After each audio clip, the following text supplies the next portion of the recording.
Заврши изградбата на гасоводот од Клечовце до блок станица 5 Штип, која се наоѓа меѓу селата Драгоево и Селце. Инвестиција вредна 75 милиони долари. Вкупната должина на овој потек изнесува 61 километар, а изградбата на овој капитален проект представува инвестиција од 75 милиони денари, посочи премиерот Емил Димитриев на свеченото одбележување на завршувањето на овој голем проект.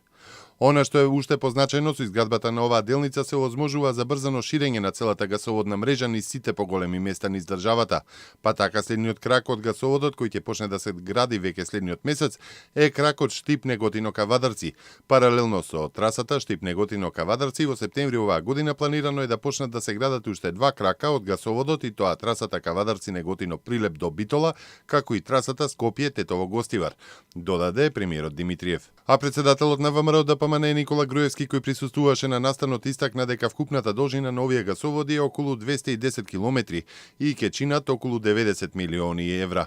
Станува збор за сериозна операција која долго време ја подготвувавме, а сега веќе се изведува, што ќе помогне за добивање на енергетска сигурност на подолг рок, намалување на цените, еколошка предност во однос на користење на други енергенси, изјави председателот на ВМРО ДПМН за телевизија Нова. Додека се гради, истакна Груевски, гасоводот има големи ефекти за градежните компании. Градбата на овој гасовод од Клечовце до Штип имаше ангажирано 400 работници и најголем дел од работите беа изведувани од македонски компании, како подизведувачи на главниот изведувач. Има економски бенефит и додека се гради, а уште поголем економски бенефит кога ќе заврши градбата и кога ќе почне да се користи гасот, посочи тој. Инаку во тек се и подготовки за секундарна гасификација, што значи од овој примерен гасовод делови ќе одат во градовите. Пратениците во Собранието на Република Македонија денеска го изгласаа ребалансот за буџетот за 2016 година. За буџетот не гласаа пратениците од опозицијата. Во рамки на неколкудневната општа расправа по предлогот, пратениците од СДСМ и другите опозицијски пратеници истакнаа дека не се согласуваат со предложениот ребаланс, затоа што во него е содржана и еврообврзницата, која според нив е незаконска издадена. Полициите од Албанија, Бугарија, Македонија, Грција, Србија и Турција воделе паралелна истрага во рамките на операцијата за трговија со дрога Балкан, започната во 2015 година од Дирекцијата за борба со наркотици и нелегална трговија во рамки на албанската државна полиција во соработка со обвинителството за сериозен криминал.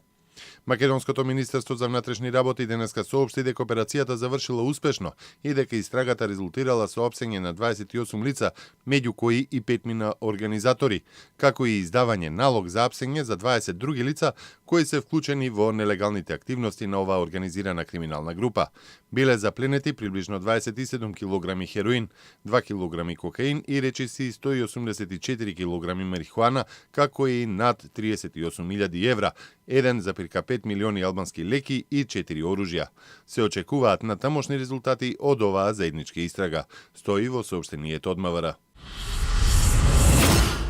Словачкиот премиер Роберт Фицо изјави дека постои апсолутна поврзаност меѓу миграцијата и тероризмот, бидејќи со неконтролираниот прилив на мигранти им се отвара можност на потенцијалните терористи да се уфрлаат на европско тло. Јасно е дека потенцијалните терористи можат да искористат неконтролираната миграција не само за доаѓање, туку и за уфрлување на оружје и експлозиви, изјави Фицо на пресконференција во Братислава. Со миграцијата според него се создава потенцијал за терористички напади, па затоа постои голема веројатност за извршување нови индивидуални акти на тероризам во Европа.